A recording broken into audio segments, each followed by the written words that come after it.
everyone, and welcome to the November edition of Shark News. The students at St. Sebastian have had a great month, including many fun activities such as Twin Day. Hold on, Alex, let's stop jumping the gun here. We should probably talk about Remembrance Day first. Hey, didn't you get a chance to go to Ottawa to see the Remembrance Day ceremony? I did, and it was awesome. I got to see the band, I got to see Sophie Gregoire Trudeau, the Governor General, and the mother who was representing all of the mothers who lost their sons in war. Wow, that does sound pretty cool.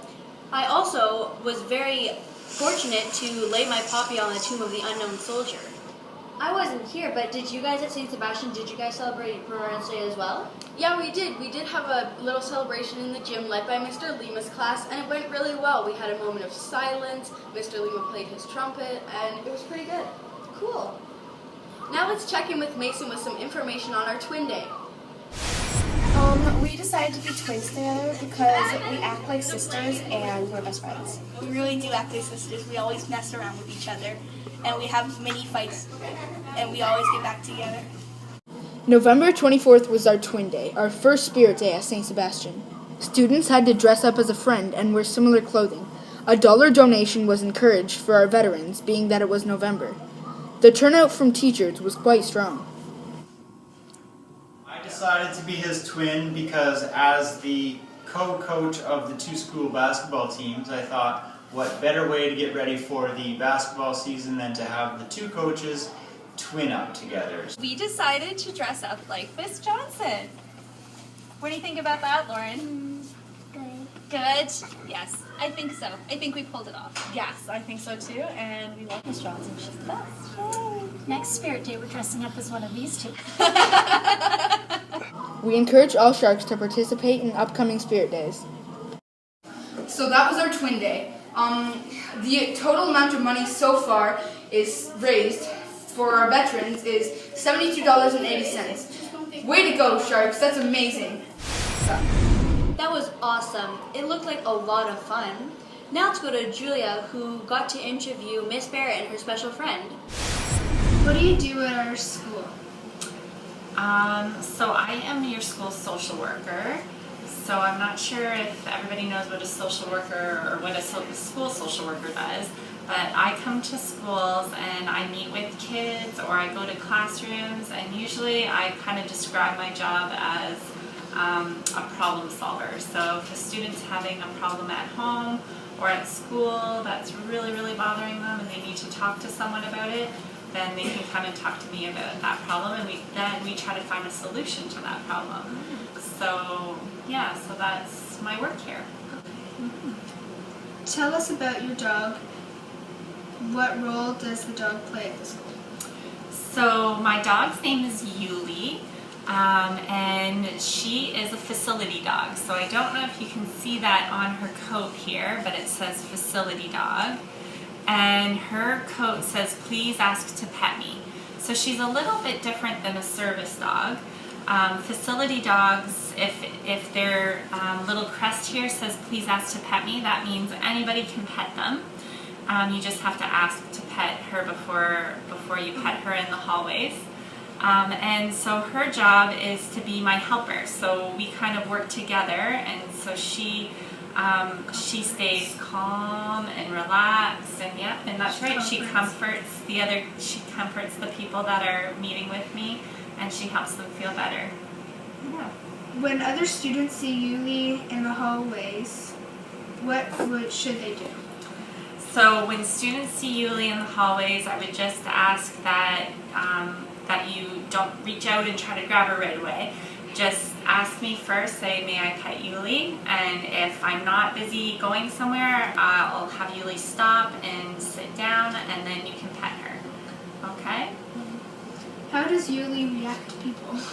She's pretty much like this. She's pretty calm and relaxed. So sometimes she will be more interactive with some students, and she'll put her head on their lap, or sometimes, I don't know, she'll do it right now. She likes being in this position right now, but sometimes she'll lay back a little bit more on her back, and she lets students pet her, but she's very calm and relaxed like this.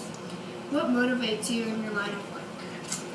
Well, I really enjoy helping people, and I enjoy working with kids, and so I really like coming to elementary schools especially. This is 1 out of 5 schools for me, and it's always fun for me to see how people react to me working with Yuli, and so it's fun to come to work every day, and that's what motivates me to do this type of job.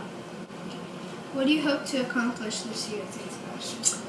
Well, this is a new school for us this year, so Yuli and I don't know everybody here yet, so hopefully we get to know teachers and students better, and hopefully we'll have time to do some classroom visits so that every student here will be able to meet Yuli up close like you are right now, and so that's my goal this year, is to just meet everyone and settle in here and do some good work together. So when people are having problems, can they just come to you and you'll talk to them?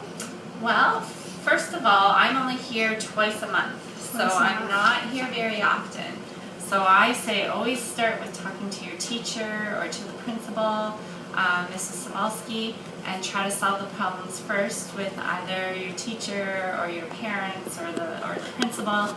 And then if you're not able to do that and you need a little bit of extra work or help, and you need to speak to me and Yuli, then you can go speak to Mrs. Sabalski or Mrs. Moniz, and they will do a referral if that's needed.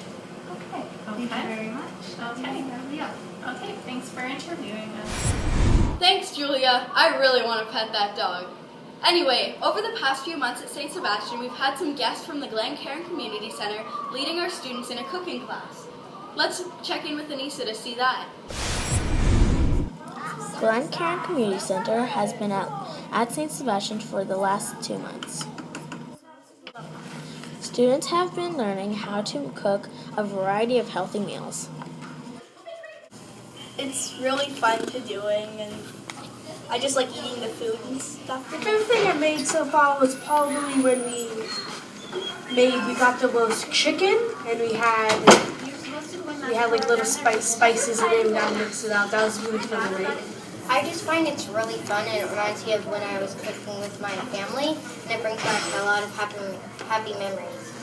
Organizers of the program are hopeful that students will eat healthier in their everyday lives. We're hoping that you will eat more fruits and vegetables, but also maybe try something new, be open to trying more things at home. Maybe, all we hear is complaints about too much onions and too much vegetables, and hopefully you'll be more open to eating those things if your parents make them at home, or you'll find something that you like here that you can ask your parents to make at home, or you can help make it too. Healthy Bodies, Healthy Minds wrapped up this week.